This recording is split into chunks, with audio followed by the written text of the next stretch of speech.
Salut tout le monde, j'espère que vous allez bien les amis. On est parti ce soir pour le débrief de ce classico qui a opposé le Real Madrid au FC Barcelone. On rappelle, manche aller de cette demi-finale de Coupe du Roi. Les merengues qui recevaient donc les Blaugrana qui restaient à l'heure actuelle sur deux défaites consécutives. Une face à Manchester United et une face à Almeria. Le Barça qui se déplaçait en plus de ça avec trois absents majeurs dans le 11 habituel de Xavi. Lewandowski, Pedri et Dembélé étaient tous trois absents et pourtant les Blaugrana ont certainement repris du poil de la bête et ça va certainement leur faire beaucoup de bien puisque le Barça s'impose 1-0 ce soir du côté du Bernabeu, un but contre son camp d'Eder Militao à la 26e, bon un but assez malchanceux pour les merengues parce que voilà c'est un but qui est consécutif de plusieurs erreurs,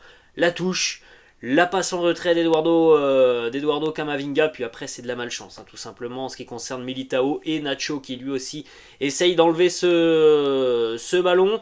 Mais franchement ce soir je pense qu'on peut être très très très déçu du visage affiché par le Real Madrid et surtout de l'incapacité des merengues à se créer des occasions franches. Les occasions franches ce soir, il n'y en a pas eu. La seule occasion franche, il me semble que c'est au final l'action de Luka Modric au bout de 30 secondes de jeu. Voilà, fallait pas arriver en retard au bout de 30 secondes de jeu. Il y a Luka Modric qui va se présenter quasiment tout seul face à Marc-André Ter Stegen, même si je crois que c'est Aroro qui revient très très bien. Mais ça sera la seule occasion franche. Après, il y a eu un but hors jeu sur Benzema, mais voilà, c'est hors jeu. Sinon, on n'a rien eu à se mettre sous la dent. On a manqué vraiment de créativité. On a manqué énormément de justesse technique du côté du Real pour mettre à mal la défense du Barça. Donc c'est franchement un résultat décevant parce que le Barça était quand même diminué, parce que le Barça a quand même souffert, on va dire ça comme ça, souffert dans le sens où les Blaugrana ont quand même accepté de défendre quasiment tout au long de cette rencontre. C'est décevant aussi parce que malheureusement en plus de ça tu encaisses un but et sur les rares incursions du Barça, il y en a eu 3-4 ce soir, tu es quasiment à chaque fois en danger sur ces situations de transition rapide des Catalans. Donc voilà, ça c'est l'un des gros bémols de toute façon de cette année et j'ai l'impression que ça ne s'améliorera pas. De toute façon, on est parti pour vivre une saison qui, sur le plan défensif, sera très très compliquée parce que je ne vois pas beaucoup d'amélioration. Les semaines passent et les prestations défensives, elles sont toujours, je trouve, relativement faible du côté du Real, alors que le Barça a été quand même ce soir vraiment très très limité dans tout ce qu'ils ont fait. Les Catalans ce soir, ils ont été limités et ils réussissent tout de même à marquer un but, ils réussissent tout de même à se créer une ou deux situations chaudes, notamment l'occasion de Franck Kessié en seconde mi-temps, une occasion énorme du 2-0. C'est franchement très frustrant ce que l'on a vu ce soir de la part du Real, en manque cruel d'efficacité, de créativité, de poids offensif. Les statistiques, on va les regarder dans quelques instants, mais elles sont quand même assez édifiantes côté merengue. Pourtant, on avait pris le match du bon bout du côté du Real, avec 20-25 premières minutes assez intéressantes, un gros pressing, des récupérations assez haute, et puis il est vrai que voilà, ce but encaissé a changé complètement la physionomie de cette rencontre et notamment de la première période. Par la suite c'était beaucoup plus décousu ce qu'a fait le Real. On a vu aussi d'ailleurs juste après l'ouverture du score beaucoup plus de duels, beaucoup plus de fautes, un jeu beaucoup plus haché et une seconde mi-temps où on a été d'une stérilité du côté du Real. On aurait pu jouer toute la nuit que les merengues n'auraient pas marqué et ne se seraient même pas créé une occasion. C'est surtout ça qui est très inquiétant ce soir, c'est qu'on ne se crée aucune occasion sur cette rencontre. 90 minutes où en plus de ça, tu as la possession, c'est quand même un fait rare face au Barça d'avoir la possession et elle est assez large ce soir. Tu ne te crées aucune occasion franche ce soir face au Barça, qui, il faut bien le reconnaître, a quand même bien défendu avec beaucoup de densité, des lignes assez resserrées défensivement, mais malheureusement c'est un problème assez régulier pour le Real Madrid face à ce genre d'équipe qui savent bien défendre avec beaucoup de densité, très peu d'espace entre les lignes. Le Real a énormément de problèmes face à ce genre de bloc, donc c'est vraiment une grosse déception. Les 3 points ce soir que l'on pourrait ressortir de cette rencontre, c'est qu'évidemment au match retour, ça sera, je pense, beaucoup plus compliqué parce que on aura une toute autre équipe du Barça. Je pense qu'ils auront récupéré pas mal de blessés et à mon avis, ils vont pas faire 2 fois ce match-là. Hein, les Catalans, là, je pense que voilà, Xavi a joué avec ses armes ce soir. Le plan a fonctionné. Alors, je pense que le 0-0 aurait été logique ce soir. On va pas se mentir. Voilà, il y a eu un but assez chanceux pour le Barça, c'est comme ça.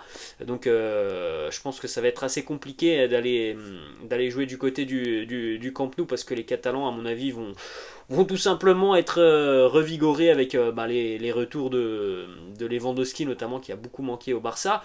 Le deuxième point que je veux ressortir ce soir, c'est quand même le manque de poids offensif du côté du Real, c'est affligeant.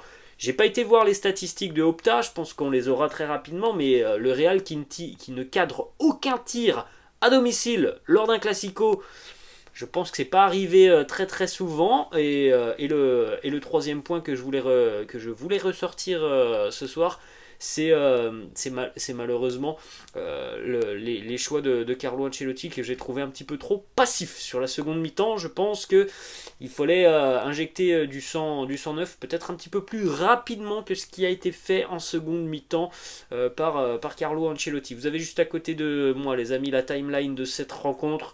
Je rappelle, les barres vertes, ce sont les situations chaudes du Real Madrid, les barres bleues, les situations chaudes du Barça. Comme vous pouvez le constater, le Barça n'a quasiment pas existé offensivement et pourtant, voilà, sur 2-3 situations, ils ont réussi quand même à mettre du danger sur le but de Thibaut Courtois du côté du Real.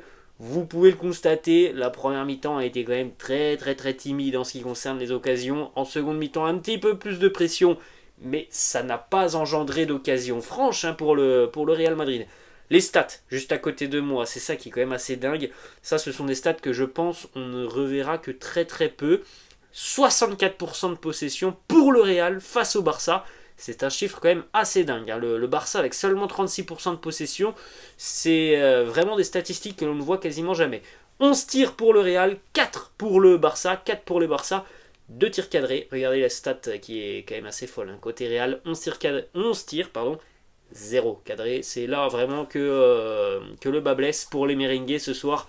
0 tir cadré. On a manqué de justesse, notamment au niveau des centres. Ça a été un régal pour Marc-André Ter Stegen qui venait cueillir les ballons souvent comme ça. Des centres de Vinicius ou de Valverde ou de Toni Kroos qui étaient souvent en plus de ça à mi-hauteur. Donc parfait pour Marc-André Ter Stegen.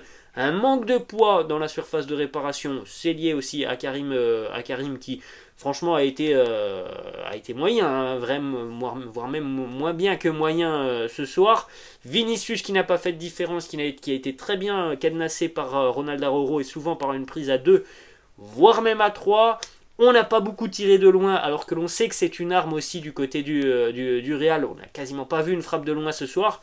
Bref, beaucoup de déceptions franchement ce soir à l'issue de cette rencontre. Thibaut Courtois dans les buts, Militao, Rudiger en charnière, Carvajal à droite, Nacho à gauche, Camavinga, Kroos, Modric milieu de terrain, Vinicius, Benzema, Valverde en attaque.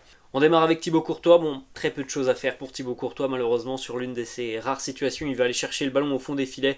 Bon, il ne peut pas grand chose voilà, sur cette situation qui est vraiment malchanceuse. Le but encaissé est vraiment très malchanceux. Défensivement, bon, le Real a, on va dire ça comme ça, mais fait le boulot, mais je trouve quand même que le Barça, sur ses rares incursions, a quand même mis beaucoup de danger du côté merengue. On était parfois beaucoup trop désorganisé défensivement. Rudiger était, j'ai trouvé, beaucoup trop seul parfois sur certaines justement phases de contre-attaque alors qu'on avait quasiment tout le monde en attaque. Nacho et Carvajal ce soir malheureusement ils n'ont pas beaucoup apporté offensivement. C'est l'un des gros bémols aussi ce soir. C'est que vraiment je pense que si tu as deux latéraux assez explosifs et qui savent vraiment apporter du danger offensivement, Je pense que voilà, tu peux certainement te créer beaucoup plus de situations chaudes ce soir. C'est pas le cas avec Nacho et Carvajal qui sont quand même deux profils relativement défensifs.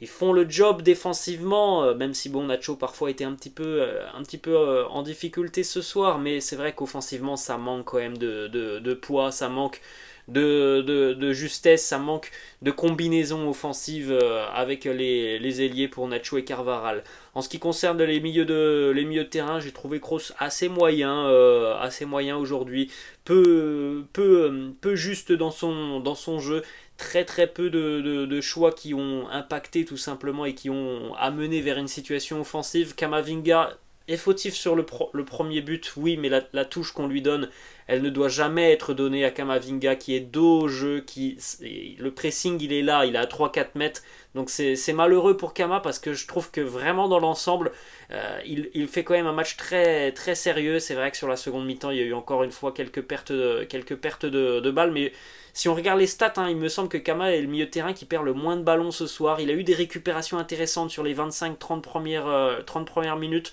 Donc franchement pour Camavinga c'est dur hein, parce qu'il est vraiment fautif sur le but. Mais je trouve que dans l'ensemble il est dans la lignée de ce qu'il fait depuis quelques semaines. Et ça reste pour moi, je vais retenir vraiment le positif, ça reste quand même un match assez costaud de Camavinga. Surtout sur la première mi-temps. Oui, il est évident que ça fait mal ce but encaissé, mais il a été vraiment présent, impactant avec des duels gagnés, des tacles et des récupérations de balles, notamment en première période. Assez juste dans son jeu, parce que on peut le dire aussi, Kroos et Modric ont perdu par exemple plus de ballons que lui. Modric très présent dans l'intensité, dans les récupérations de balles, dans le pressing, notamment sur la première période, mais voilà, la touche de génie que l'on attend de Luka Modric, on ne l'a pas eu ce soir. Vinicius, comme on l'a dit brièvement tout à l'heure, a été éteint tout au long de cette rencontre, notamment par Ronald Araujo. Hein. C'est pas la première fois qu'Araujo eh bien, réussit tout simplement son match dans le match avec Vini. Karim a très peu existé ce soir, hein, surtout dans la surface de réparation, quasiment introuvable. Il a dû dézonner un petit peu pour toucher le ballon, mais jamais il n'a été en mesure de se mettre dans de bonnes dispositions. Fede Valverde a été assez actif, mais c'est là aussi que l'on voit les limites de ne pas avoir un troisième pur ailier sur cette rencontre, d'avoir attendu très longtemps avant de faire rentrer Rodrigo. Valverde a été dynamique, hein, il a fait son match dans son rôle, mais il est évident que le poids offensif, il ne l'a pas apporté énormément aujourd'hui, Fede Valverde. Bref les amis, voilà, c'est un match très frustrant ce soir pour le Real, et évidemment que c'est quelque chose qui peut aussi relancer le Barça. Et c'est bien malheureux parce que vraiment tous les facteurs, et on va dire ça comme ça, mais toutes les planètes étaient un peu alignées pour que le Real puisse peut-être mettre un nouveau coup derrière la tête aux Catalans, et au final on sort de cette rencontre en étant frustré, déçu, voire même peut-être inquiet du poids offensif de ces merengues, et le Barça avec tous ses blessés, bah, lui peut reprendre confiance parce qu'il s'impose quand même du côté du Bernabéu avec des absences majeures offensivement, et en effet ayant fait un match plein défensivement. Donc voilà, c'est véritablement dommage hein, ce qui s'est passé ce soir du côté du Bernabéu, très frustrant, et la qualification est évidemment bien mal embarquée parce que, comme on l'a dit tout à l'heure, hein, au match retour, on peut penser que le Barça n'aura pas forcément la même équipe. Après, évidemment, les amis, hein, il n'y a que un but à 0, mais voilà, je serais très surpris de voir le Barça faire le même match tout simplement au match retour, parce que là, les Catalans, c'est vrai que on n'a jamais trop l'habitude de les voir comme ça, hein, être quasiment à 11 devant leur surface de réparation, c'est pas forcément le style du Barça, mais en tout cas, le plan de Xavi ce soir a plutôt bien fonctionné. Voilà les amis, la fin de cette vidéo, je vous laisse, je vous dis à la prochaine, ciao.